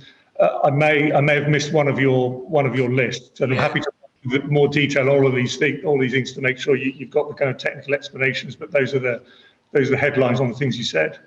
Yeah, thank you. If you could put a little bit in writing, it'd be helpful for us as well. The last one I mentioned was programs with cross-cutting themes. If I could just move on, could you tell us now what proportion of the ODA budget was devoted to each of these categories of spending in the last 3 years? So I'd need to look at that. I don't have those figures on a 3-year basis at my fingertips. If you could write to us, that would be very helpful. Yes, and lastly, the biggest item of all by far is the programs with cross-cutting themes. Why is it not possible that you could break down the spending so we can see exactly how much goes on your 7 priorities? So I'm going to repeat myself, as I said at the beginning. The Foreign Secretary set out at the end of the exercise last year what the outcomes were, and set out in the ministerial statement yesterday what the forward look is. Other information comes out in the normal way. That hasn't changed. I think the Foreign Secretary earlier committed to writing to you on how that works in practice. Thank you. Foreign Secretary, could I just bring you back to Chris's question about Ukraine? Looking at the written statement, it seems the real sort of hit in terms of cuts is for the rest of the world programmes, which looks as though it's down from 4.3 billion in 2019 to 1.4 billion for 21-22. Ukraine will be one of those countries, and DevTrack has Ukraine down as 0 for this financial year. Is that something that is likely to change, or is that situation going to continue? I can write to you with the detail, but as I said to Chris, we've got the allocations, particularly around CSSF, that will apply. There is an emergency reserve. There's quite a lot of the support that's provided, obviously, which isn't ODA. I mentioned Orbital, and there are other things. But I'm very happy, if it would be helpful, given the interest in Ukraine, to set out very clearly what the detailed funding that is available for Ukraine. That's fantastic. Thank you. Virendra Sharma. Thank you. Foreign Secretary, who in the FCDO is coordinating the UK's response to the ongoing atrocities in Tigray? Who has ultimate responsibility, the Minister for Africa or the Minister for Human Rights? The Foreign Secretary does, and I was out in Ethiopia earlier this year. I went up to Gondar to look and see for myself the humanitarian response, which is based there and goes into the Tigray region. I saw Prime Minister Abiy as well as ministers. There's been some progress, but clearly we're very concerned.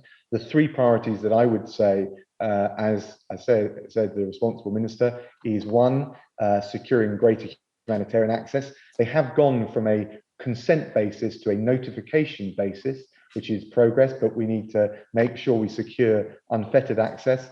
The second thing is going to be making sure that there's accountability for the reports of human rights abuses. Prime Minister Abiy has made a range of commitments in that regard, and of course the UN High Commissioner for Human Rights is planning investigations in relation to that. We will support both of those efforts. And thirdly, if I look in the round at the situation in Tigray, which is and the politics of Ethiopia, which is long centered around the relationship between the regions and the center, I think it is going to be very important that there are elections, not just in Ethiopia, but in the Tigray region, in order for there to be political dialogue between the center and the Tigray region.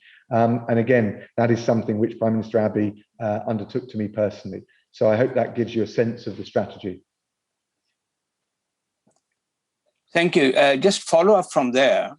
How are you using the expertise within the conflict unit to actively seek a settlement to the conflict in Tigray? And how are you applying lessons learned from other atrocities situations to the conflict in Tigray? Yes, thank you very much. So obviously we've got the expertise that can back all of those three different areas if there's a call for it and a need. So accountability for human rights abuses, humanitarian support, and electoral support. In terms of, though, if you're suggesting we would go in and mediate, of course, Prime Minister Abiy has got to be willing to entertain that. I think that amongst all the interlocutors, and we have a very close bilateral relationship over many years, given the history of the country, I think we've talked a lot to the regional partners and the regional countries, as well as the United Nations, and urged them to engage with the Ethiopian government and consider what more can be done. Of course, ultimately, the government of Ethiopia has got to be willing to engage. I have to say, and of course, there are regional implications, in particular the presence of Eritrean troops.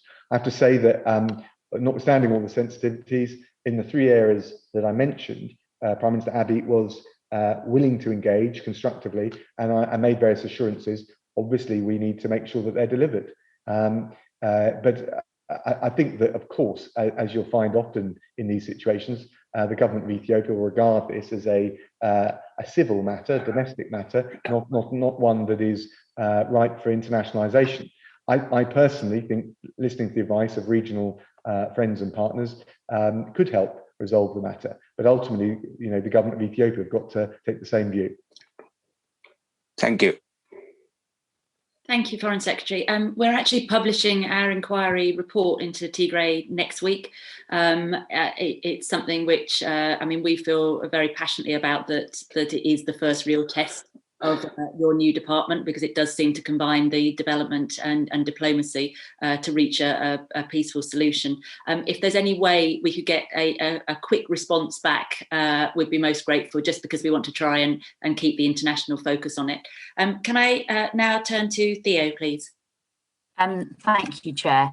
Foreign Secretary, the government's website says that bilateral ODA spend in 2019 accounted for 67.5%.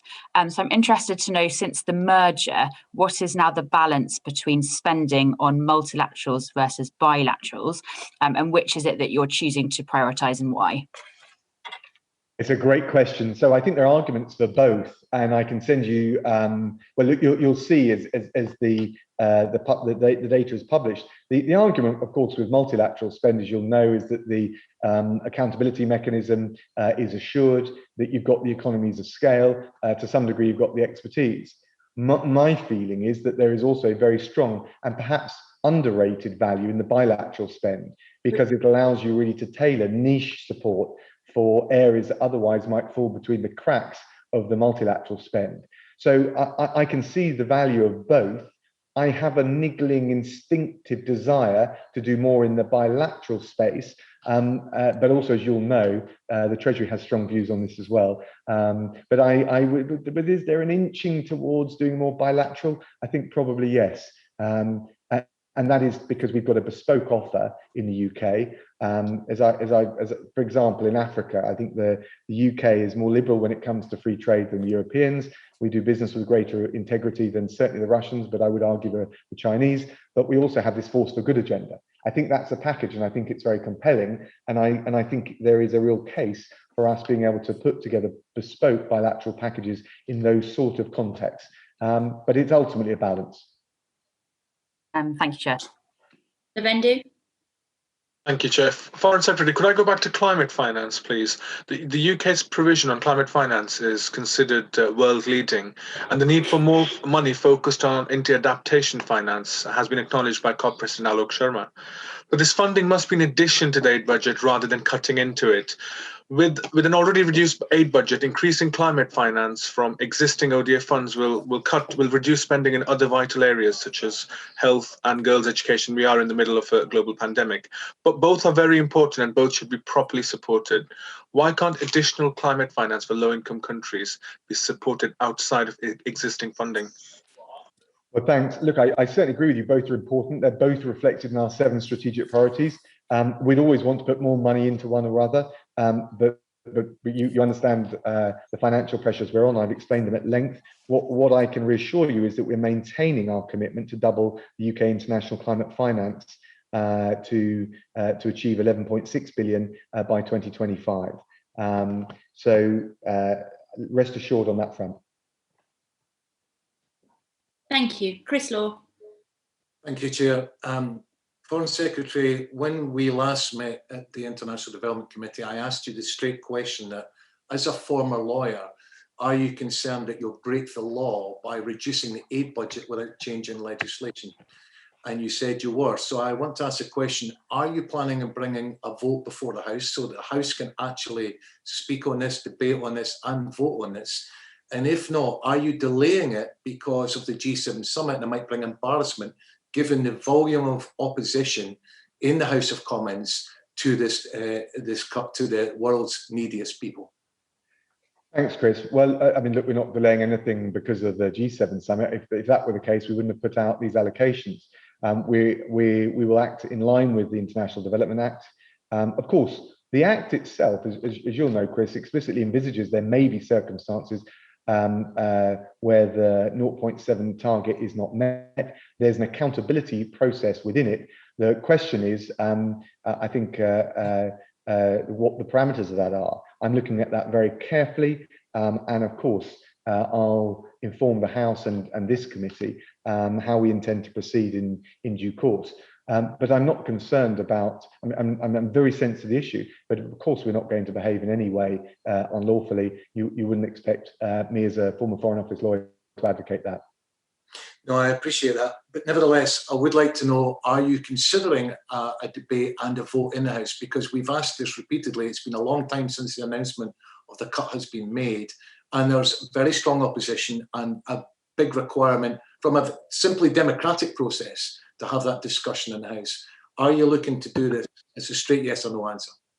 Well, there's no legal requirement for us to do it, and we publish the details as is always the way through the transparency mechanism I've described. There's nothing to stop, and of course there'll be debates on finance acts. Of course, there's nothing to stop, Chris, backbenchers. Parliament controls its own business, and backbenchers from organising a vote on anything they wish, including votes on any motions they wish. Thank you. Thank you. Can I bring in Pauline Latham? Yes, thank you. I'm sorry if I've missed this because I have had questions in the chamber, one of which was about the 0.7% down to 0.5. But one of your pillars is women and girls and education particularly, but there's a lot more to women and girls that they need, not just education. They need security when they go to collect water. So water and sanitation is very important for women and girls. They need security when they go and collect firewood for their fires. There's all sorts of reasons why we need to spend more money on women and girls to protect them from rape and abuse. We have also done a couple of reports now on sexual exploitation and abuse in the aid sector. And obviously that's something that's very important. We've recommended that money goes for all organisations to have a policy on that, so that we know when women and girls are abused, and they are regularly, that they can be held to account. Has that budget been slashed? Thanks, Pauline. So certainly support what you're saying around the wraparound care for girls in education. I'm not sure whether you were here before, but I mentioned that, for example, when I was in Addis at the school that I visited, which benefits from our ODA, I saw not just the teaching, the infrastructure, the books, but also the sanitation, particularly for teenage girls in education. So we're absolutely aligned on that. I wasn't quite clear on the tranche of funding you're referring to in the last element of your question.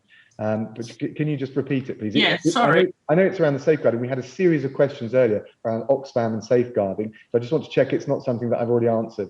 Well, you may have because I've been in and out, but we've always recommended that when girls and women need the safeguarding, which they do all the time because of the Oxfam scandal and all the others, that a sum of money should be put on one side to be able to investigate these and make sure that whistleblowers are protected and come forward.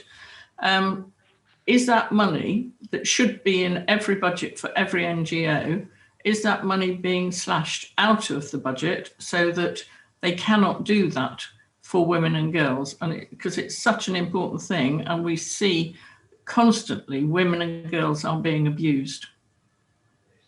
So I talked at length, and you'll be able to see from the transcript about the measures we're taking, the approach we're taking, the safeguarding. It's a crucially important bit of work. I think our focus has been on the requirements we place on our partners.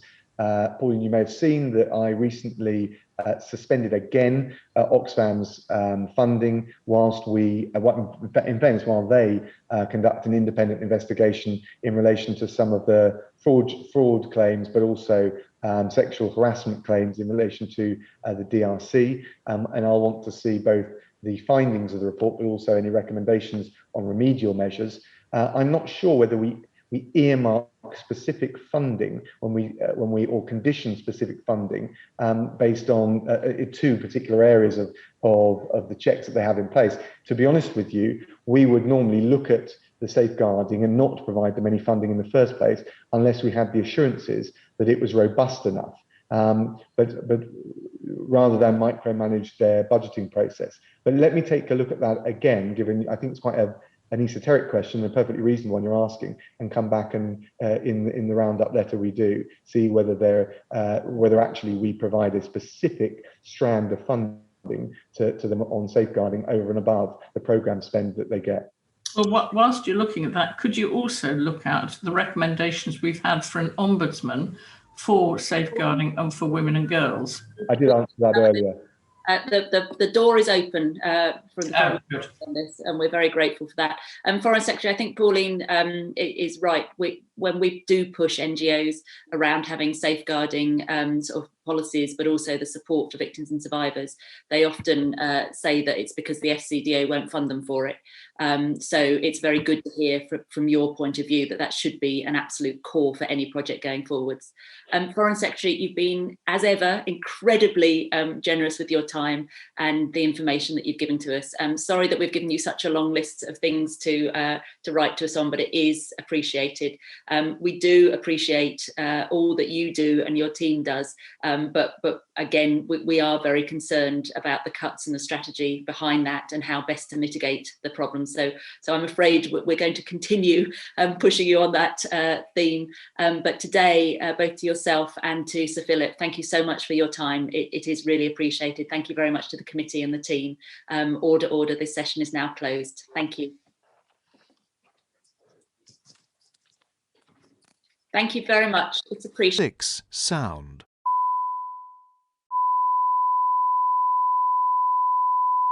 Committee room 6 sound.